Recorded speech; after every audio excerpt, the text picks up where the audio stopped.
লঙ্কানদের বিপক্ষে ম্যাচ জিতে ইতিমধ্যে ফাইনালের পথে এক পা বাড়িয়ে রেখেছে বাংলাদেশ। এবার গুরুত্বপূর্ণ লড়াইয়ে মাঠে নামবে শক্তিশালী জাসপ্রীত বুমরাদের বিপক্ষে, যে ম্যাচ ঘিরে টাইগার একাদশে আসতে যাচ্ছে বড় রদবদল। বেশ কিছু জায়গায় থাকতে পারে পরিবর্তন, বিশেষ করে বোলিং ইউনিটের থাকবে বিশেষ চমক। সব মিলে বাংলাদেশের পরের ম্যাচের সম্ভাব্য একাদশ নিয়ে থাকছে আজকের ভিডিও। 2018 সালের সর্বশেষ এশিয়া কাপের ফাইনাল খেলেছিল টিম টাইগার্স। এরপর দীর্ঘ 7 বছর আর কখনো গ্রুপ পর্বের বাধা টপকাতেই পারেনি লাল সবুজের প্রতিনিধিরা।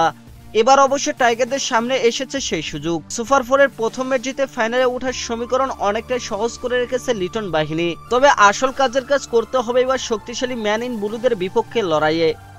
গত ম্যাচে ব্যাট হাতে দুর্দান্ত পারফরমেন্স করেছিলেন সাইফ হাসান। প্রত্যাবর্তনের গল্পটা বেশ ভালোভাবে লিখেছেন এই ডানহাতি ব্যাটার, তাই পরবর্তী ম্যাচে তাকে রাখতে হবে গুরুত্বপূর্ণ ভূমিকায়। তার সঙ্গে ওপেন করতে পারেন তানজিদ হাসান তামিম। ব্যাট হাতে তিনিও আছেন দারুণ ছন্দে। আফগানদের বিপক্ষে ম্যাচে হাঁকিয়েছেন অর্ধশতক। 3 নম্বরে গুরুত্বপূর্ণ ভূমিকায় থাকবেন অধিনায়ক লিটন কুমার দাস। ব্যাট হাতে তিনি এখন পর্যন্ত টুর্নামেন্টের অন্যতম ধারাবাহিক ক্রিকেটার। 4 ম্যাচে তার ব্যাট থেকে এসেছে প্রায় 119 রান, গড় প্রায় 30। দীর্ঘদিন পর ফর্মে ফিরেছেন তৌহিদ হৃদয়। লঙ্কানদের বিপক্ষে ব্যাট হাতে ঝড় তোলেন এই ডানহাতি ব্যাটার। সেই ম্যাচে জয়ের পিছনে অন্যতম বড় ভূমিকা ছিল তার। খেলেন 37 বলে 57 রানের ইনিংস। বর্তমানে তিনি টুর্নামেন্টের 4র্থ সর্বোচ্চ রানের মালিক। 5 নম্বরে থাকতে পারেন বাঁহাতি শামীম হোসেন পাটোয়ারি। দুর্দান্ত ফর্মে থাকা এই ব্যাটার হতে পারেন পরবর্তী ম্যাচের বাজির ঘোড়া। যে কোনো মুহূর্তে ম্যাচ ঘুরিয়ে দিতে পারেন তিনি। পরবর্তী ব্যাটসম্যান নিয়ে রয়েছে কিছুটা অনিশ্চয়তা।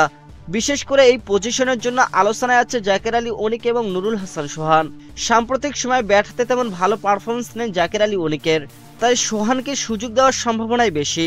স্পিন বিভাগের দায়িত্বে থাকবেন ফর্মে থাকা শেখ মাহাদি হাসান।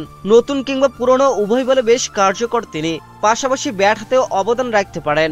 তার সঙ্গে থাকতে পারে দুর্দান্ত ফর্মে থাকা নাসুম আহমেদ। তবে এখানে রিশাদকেও খেলাতে পারে টিম ম্যানেজমেন্ট, তাই স্পিন বিভাগ নিয়ে কোচ ফিল সিমন্সের সামনে রয়েছে এক প্রকার মধুর সমস্যা।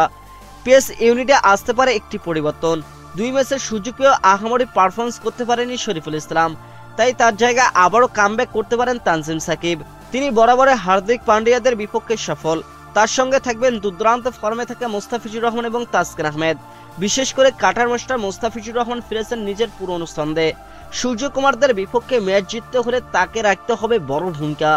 সব মিলে এই পরিবর্তনগুলো নিয়ে মাঠে নামতে পারে টিম টাইগার্স। তো দর্শক, আপনাদের পছন্দের স্কোয়াড জানাতে পারেন আমাদের ভিডিওর কমেন্ট বক্সে। ধন্যবাদ।